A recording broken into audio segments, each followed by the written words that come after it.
ಹೊಸ್ದಲ್ಸಿನ ಕಣಪ್ಪ ಇದು. ದೊಡ್ಡವರು ಬಡವರು ಮನೆಗೆ ಬರೋದೇ ಅಪರೂಪ.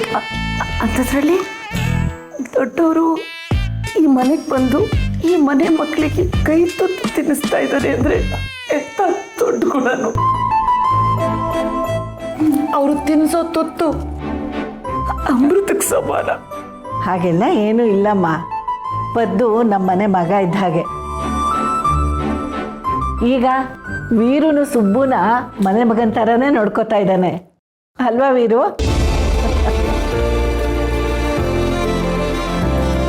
ಸಾಲದು ಅಂತ ನಾವೆಲ್ಲ ಈಗ ಸಂಬಂಧಿಕರು. ಹಾಗಿರುವಾಗ ಇದು ನಮ್ಮನೇನೆ ತಾನೆ.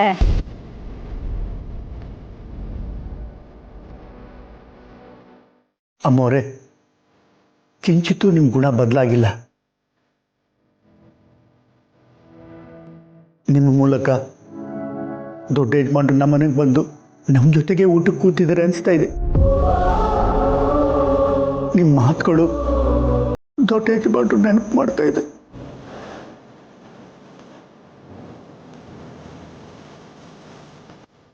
ತಂಡ ಏನಪ್ಪದ್ದು ಊಟ ಮಾಡೋವಾಗ ಕಣ್ಣೀರು ಹಾಕ್ತಾರಾ? ಅವರು ದೊಡ್ಡ ಮನೆ ಮೇಲಿಟ್ಟಿರೋ ಭಕ್ತಿ ಅಮ್ಮ, ಅದು ಪ್ರತಿದಿನನೂ ಅವ್ರ ಕಣ್ಣಲ್ಲಿ ಕಾಣಿಸ್ತಾ ಇರುತ್ತೆ. ಹಾಗಿದ್ರೆ ಮಕ್ಳಿಗೆ ಬುದ್ಧಿ ಹೇಳಿ. ದೊಡ್ಡ ಮನೆ ನಿಮ್ಮನೆ ಮೇಲೆ ಇಟ್ಟಿರೋ ಪ್ರೀತಿಗೆ ನೀವು ನಮ್ಗೇನಾದರೂ ಕಾಣಿಕೆ ಕೊಡ್ಬೇಕಲ್ವಾ?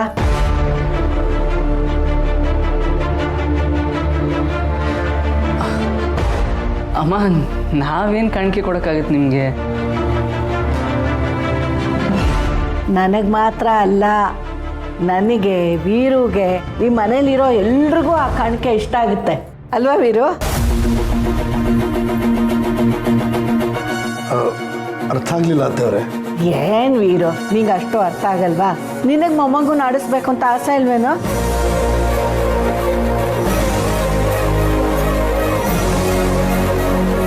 ಆದಷ್ಟು ಬೇಗ ಮೊಮ್ಮಗುನ ಎತ್ತಾಡಿಸ್ಬೇಕು ಅಂತ ಮಗಳಿಗೆ ಹೇಳಬೇಕು ತಾನೆ.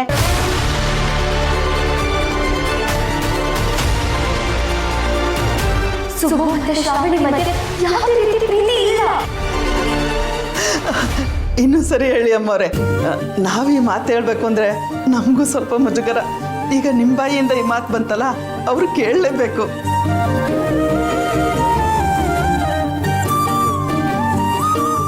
ಹೌದೌದು, ನಮ್ಮ ಮನೇಲಿ ಮುದ್ದಾದ ಮಗು ಅಂಬೆಗಾಲು ಇಟ್ಕೊಂಡು ಓಡಾಡೋದನ್ನ ನಾವೆಲ್ಲರೂ ನೋಡ್ಬೇಕು ಅಂತ ನಮಗೂ ತುಂಬಾ ಆಸೆ.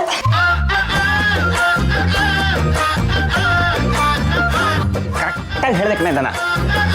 ಆದಷ್ಟು ಬೇಗ ಈ ಮನೆಗೆ ಒಂದು ಪುಟಾಣಿ ಸುಬ್ಬು ಅಥವಾ ಪುಟಾಣಿ ಶ್ರಾವಣಿ ಬಂದರೆ ತುಂಬ ಚೆನ್ನಾಗಿರುತ್ತೆ.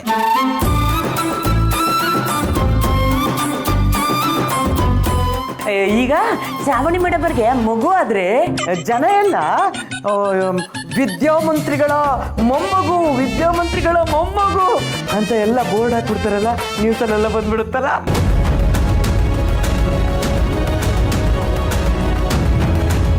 ಶ್ರಾವಣಿ ಹುಟ್ಟಿದಾಗ ನಮ್ಮ ಯಜಮಾನ್ರು ಹೀಗೆ ಸಂಭ್ರಮ ಪಟ್ಟಿದ್ರು.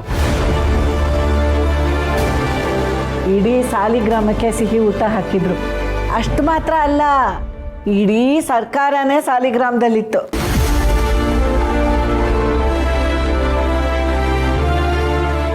ಎಲ್ರಿಗೂ ಉಡುಗೊರೆ ಕೊಟ್ರು.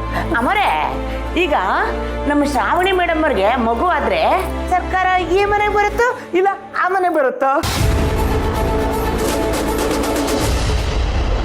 ಅತ್ತೆಯವರೇ, ನಿಮ್ಮ ಆಸೆ ಈಡೇರಬೇಕು ಅಂದರೆ ಮೊದಲು ಸಂಸಾರದಲ್ಲಿ ಸಾಮರಸ್ಯ ಇರಬೇಕು, ಹೊಂದಾಣಿಕೆ ಇರಬೇಕು.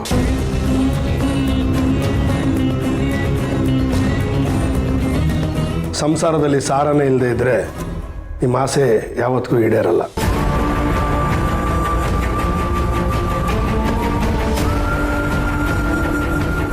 ಅದನ್ನು ಅವರೇ ನಿರ್ಧಾರ ಮಾಡಬೇಕು. ನೀ ಹೇಳ್ತಿರೋದು ಸರಿಯಾಗಿದೆ ವೀರು.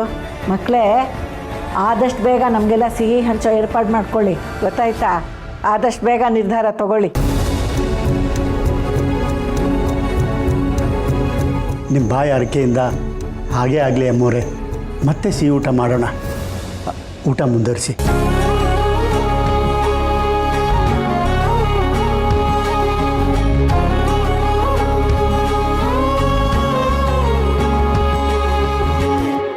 ವೀರು, ಆ ಹುಡುಗಿ ಬಂದ್ಬಿಟ್ಟು ನಿನ್ನ ಜೊತೆ ಏನೋ ಮಾತಾಡಬೇಕು ಅಂತ ಕರ್ಕೊಂಡು ಹೋದ್ಲಲ್ಲ, ಏನದು?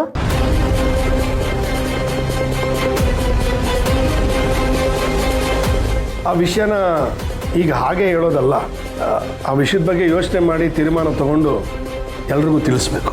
ಆಗಲೇ ಆ ವಿಷಯಕ್ಕೆ ಬೆಲೆ ಸಿಗೋದು.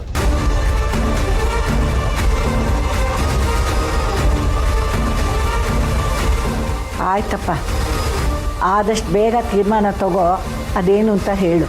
ಸರಿ ಅತ್ತವ್ರೆ.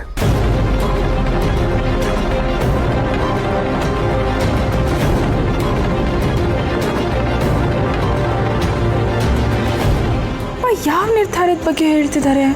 ಶ್ರೀವಲ್ಲಿ ಏನು ಹೇಳಿರ್ಬೋದು? ಅಪ್ಪ ಏನಾದರೂ ನನ್ನ ಸುಬ್ಬುನ ದೂರ ಮಾಡಿಬಿಡ್ತಾರಾ? ಯೋ ದೇವ್ರೆ, ಸುಬ್ಬುನ ಬಿಟ್ಟಿರೋದಕ್ಕಾಗಲ್ಲ ನನಗೆ. ಏನು ಮಾಡಲಿ? ಈಗ ನನ್ನ ಹತ್ರ ಮ್ಯಾರೇಜ್ ಸರ್ಟಿಫಿಕೇಟು ಇಲ್ಲ. ನನ್ನ ಜೀವನ ತೂಗು ಉಯ್ಯಾಲೆ ಮೇಲೆ ನಿಂತಿದೆ. ದೇವ್ರೆ, ನೀನೇ ಕಾಪಾಡಬೇಕು.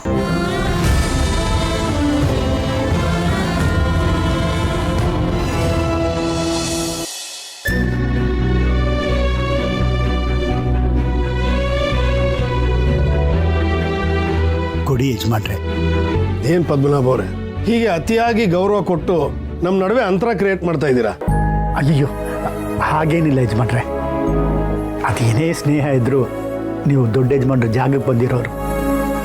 ಈ ಗೌರವ ಅವ್ರಿಗೆ, ಅವ್ರ ಜಾಗಕ್ಕೆ. ಹಾಗೆ ಅವ್ರ ಪ್ರೀತಿಯಿಂದ ಆರಿಸಿರೋ ನಿಮಗೆ, ದೊಡ್ಡ ಯಜಮಾನ್ರು ನಿಮ್ಮ ಮೇಲೆ ಇಟ್ಟಿದ್ದ ನಂಬಿಕೆಗೆ ಈ ಮಾತನ್ನು ಹೇಳಬೇಕೋ ಬಿಡಬೇಕೋ ಗೊತ್ತಿಲ್ಲ.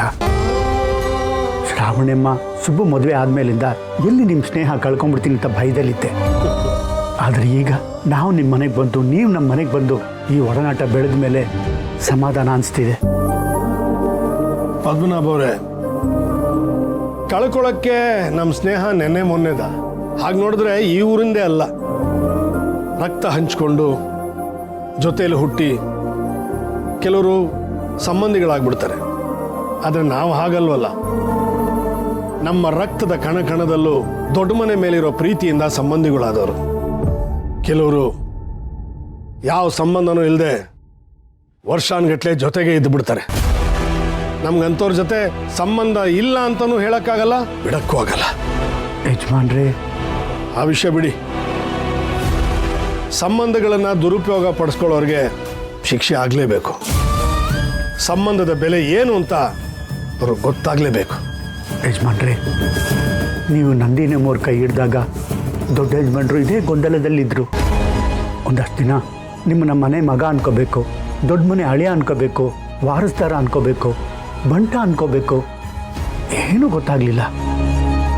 ಆದರೆ ಅವ್ರಿಗೆ ಒಂದು ನಂಬಿಕೆ ಇತ್ತು, ನಂದಿನಿ ಅಮ್ಮೋರು ಯಾವುದೇ ಕಾರಣಕ್ಕೂ ಯಾವತ್ತೂ ತಪ್ಪು ನಿರ್ಧಾರ ತಗೊಳ್ಳಲ್ಲ ಅಂತ. ಪದ್ಮನಾಭ ಅವರೇ, ಇನ್ನೊಂದ್ಸಲ ನನ್ನ ಎದುರಿಗೆ ಆ ಹೆಸರು ಎತ್ತಬೇಡಿ. ಈಗ ಅಂದೆ ಅಂತ ಬೇಜಾರು ಮಾಡ್ಕೋಬೇಡಿ. ಯಜಮಾನ್ರೆ, ಕೆಲವು ಸತ್ಯಗಳು ಮನಸ್ಸಿನ ಸಂಕಟನ ದೂರ ಮಾಡುತ್ತೆ ಯಜಮಾನ್ರೆ. ಆದರೆ ಸತ್ಯ ಯಾವುದು, ಸುಳ್ಳು ಯಾವುದು ಅನ್ನೋದನ್ನು ಆ ದೇವರು ಒಂದಲ್ಲ ಒಂದು ರೂಪದಲ್ಲಿ ನಮಗೆ ತಿಳಿಸ್ಬೇಕು ಅಷ್ಟೇ. ಸಿಕ್ಕದವನು ಇಲ್ವಾ? ಅವನು ಯಾವುದೇ ಕಾರಣಕ್ಕೂ ತಪ್ಪಿಸ್ಕೋಬಾರ್ದು. ಹೇಗಾದ್ರೂ ಮಾಡಿ ಅವನನ್ನು ಹುಡುಕಿ, ಆದಷ್ಟು ಬೇಗ ಹುಡುಕಿ. ಅವನು ಹೇಗೆ ತಪ್ಪಿಸ್ಕೊಂಡು ಹೋದ? ಅವನನ್ನು ಯಾರಲ್ಲಿಂದ ಕರ್ಕೊಂಡೋದ್ರು? ಇಲ್ಲ, ಡೆಫಿನೆಟ್ಲಿ ಇದ್ರಲ್ಲಿ ಯಾರ್ದೋ ಕೈವಾಡ ಇದೆ. ಯಾರು ಅಂತ ಗೊತ್ತಾಗ್ತಿಲ್ವಲ್ಲ, ಹೇಗೆ ಕಂಡುಹಿಡಿಯೋದೀಗ?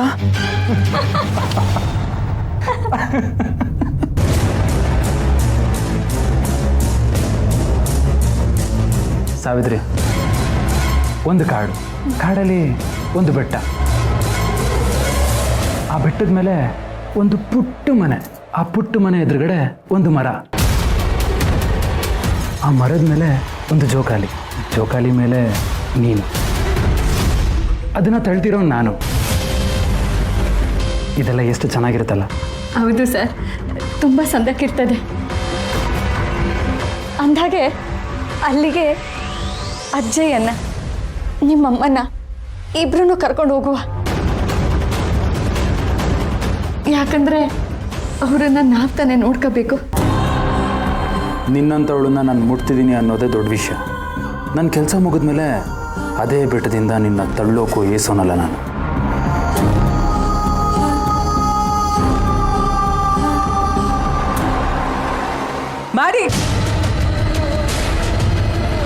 ಮಾಡಿ ವಿಜಯಮ್ಮ ಅವರು ಇದ್ರಬೇಡ ಸಾವಿತ್ರಿ, ನಿಜವಾದ ಪ್ರೀತಿಲಿ ಇದೆಲ್ಲ ಸಹಜ. ನೀನು ಕೂತ್ಕೊ, ಅಮ್ಮನ ಹತ್ರ ನಾನು ಮಾತಾಡ್ಕೊ ಬರ್ತೇನೆ. ಸರ್,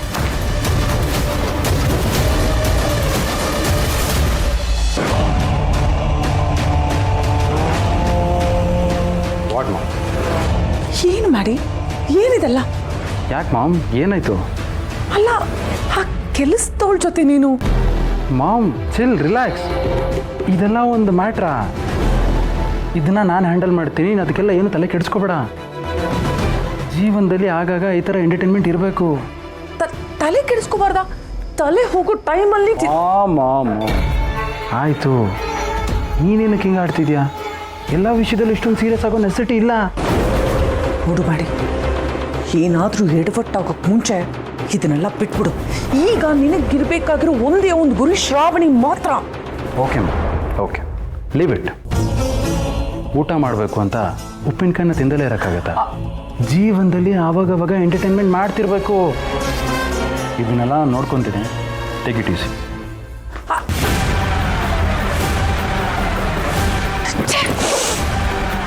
ಒಂದು ಕಡೆ ಆ ಪೃಥ್ವಿ ವಿಷಯ ಕುತ್ತಿಗೆ ಬಂದಿದೆ. ಇವ್ನು ನೋಡಿದ್ರೆ ಟೇಕ್ ಇಟ್ ಈಸಿ ಅಂತ. ಇವನಿಗೆ ಬುದ್ಧಿನೇ ಬರಲ್ವಾ?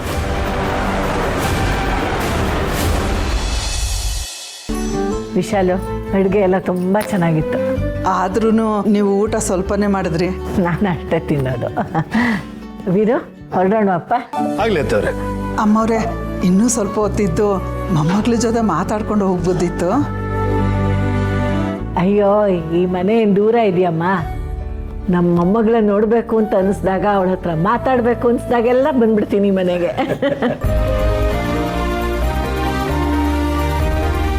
ಸುಬ್ಬು, ಅಪ್ಪ, ಶ್ರಾವಣಿ ಮುರೆ.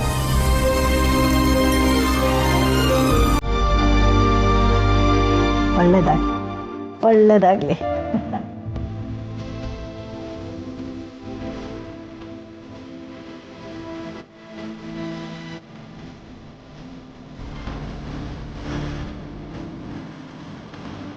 ಕ್ಷಮಿಸಿ, ಇವರೆಲ್ಲರೂ ನಿಮ್ಮನ್ನು ನನ್ನ ಅಪ್ಪ ಅಂತ ಅಂದ್ಕೊಂಡಿದ್ದಾರೆ. ಆದರೆ ನೀವು ನನ್ನನ್ನು ಮಗಳೇ ಅಲ್ಲ ಅಂತ ಹೇಳಿದ ಮೇಲೂ ನಾನು ನಿಮ್ಮ ಕಾಲಿಗೆ ಬಿದ್ದಿದ್ದೀನಿ. ಸಾಹೇಬ್ರೆ, ಅದೇನೋ ನಿರ್ಧಾರ ತಿಳಿಸ್ತೀನಿ ಅಂತ ಹೇಳಿದ್ರಲ್ಲ, ಅದೇನು ಅಂತ ಇವಾಗಲೇ ಹೇಳಿಬಿಟ್ರೆ ನಮ್ಮ ಕರ್ಣಗಳಿಗೆ ಆನಂದ, ನಮ್ಮ ಹೃದಯಕ್ಕೆ ನೆಮ್ಮದಿ ಸಿಗುತ್ತೆ. ಹೇಳ್ತೀನಿ, ಆದರೆ ಈಗಲೇ ಅಲ್ಲ, ಸಮಯ ಬಂದಾಗ ಎಲ್ರಿಗೂ ಹೇಳ್ತೀನಿ. ಹಂಗಂತೀರ? ಯಜಮಾನ್ರೆ, ಏನಾದರೂ ತೊಂದರೆ ಆಯಿತಾ? ಸುಬ್ಬು ಕೆಲವು ಸಮಸ್ಯೆಗಳನ್ನು ಪರಿಹಾರ ಮಾಡಬೇಕು. ಕಾಲಿಗೆ ಮುಳ್ಳು ಚುಚ್ಕೊಂಡಾಗ ನೋವು ಅದಾಗದೆ ಕಡಿಮೆ ಆಗುತ್ತೆ ಅಂತ ಸುಮ್ಮನಿರೋ ಬದಲು ಆ ಮುಳ್ಳನ್ನು ಕಿತ್ತು ಎಸೆಯೋದು ಒಳ್ಳೆಯದು. ಸಮಸ್ಯೆನೂ ಹಾಗೆ. ನಾವು ಸಮಸ್ಯೆನ ಸಹಿಸ್ಕೋತಾ ಕೂರೋದ್ರ ಬದಲು ಬಗೆಹರಿಸ್ಕೊಳ್ಳೋದು ಒಳ್ಳೆಯದು.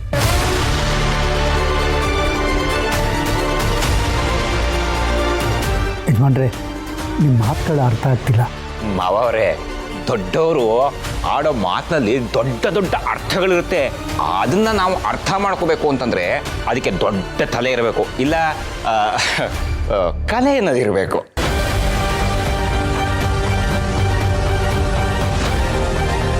ಹಾಗೆಲ್ಲ ಏನೂ ಇಲ್ಲ. ನನ್ನ ಮಾತುಗಳು ಕ್ರಮೇಣ ನಿಮಗೆ ಅರ್ಥ ಆಗುತ್ತೆ. ಹೇಳಿದ್ನಲ್ಲ, ಎಲ್ರಿಗೂ ನಾನೇ ಖುದ್ದಾಗಿ ತಿಳಿಸ್ತೀನಿ ಅಂತ. ಹೊಡೋಣ ಮಾತೇವ್ರೆ. ಹಾಂ, ಬರ್ತೀನಿ. ನಡಿ. ಅವಾಗವಾಗ ಬರ್ತೀರಿ? ಹಾಂ.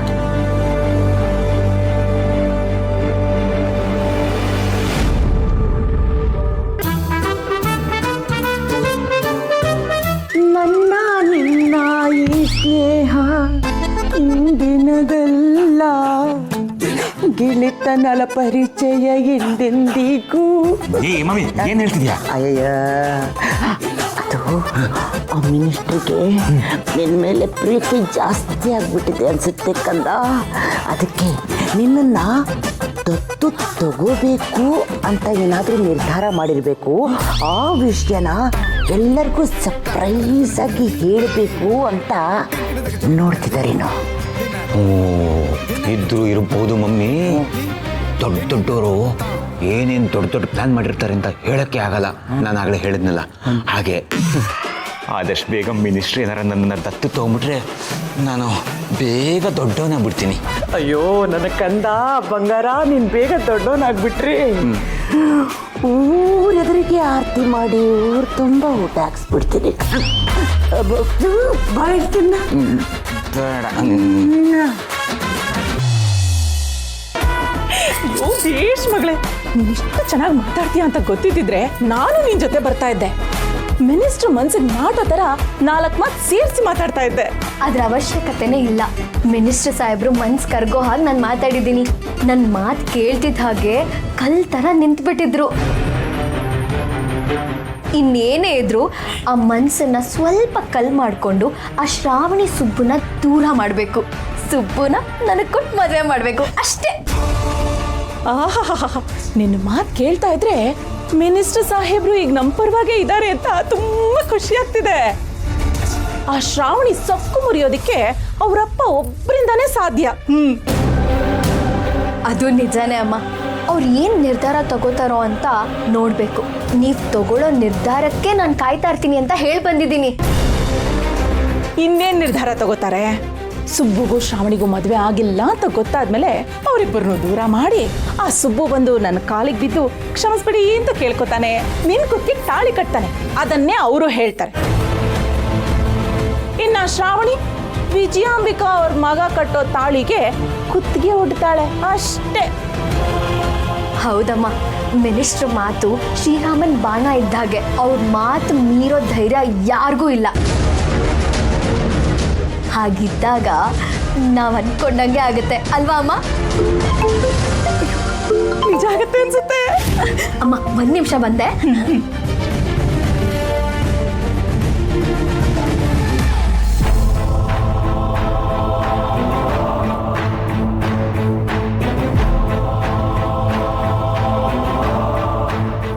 ವರ, ನಿಮ್ಮ ಅಣ್ಣ ಅದಕ್ಕೆ ಸಂಬಂಧ ಮುರಿಯೋ ಸಮಯ ಹತ್ರ ಬಂತು. ಸುಬ್ಬುಗೂ ನನ್ನ ಮಗಳಿಗೂ ಮದ್ವೆ ಮುಹೂರ್ತ ಗೊತ್ತು ಮಾಡ್ಬೇಕಷ್ಟೆ. ಅದನ್ನ ಶ್ರಾವಣಿ ಅವರ ಅಪ್ಪ ಮಾಡ್ತಾರೆ.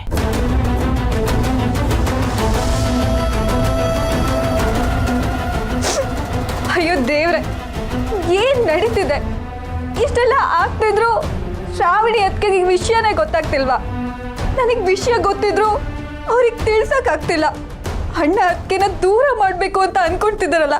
ಛೇ, ಅದು ಅಲ್ಲದೆ ಅಣ್ಣ ಅದಕ್ಕೆ ಮದ್ವೆನೇ ಆಗಿಲ್ಲ ಅಂತಿದ್ದಾರೆ. ಏನಿದೆಲ್ಲ ಒಂದು ಅರ್ಥ ಆಗ್ತಿಲ್ಲ.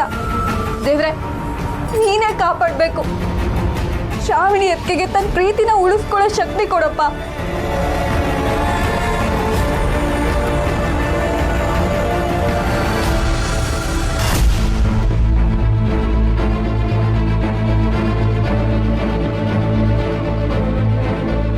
ಬೀರು,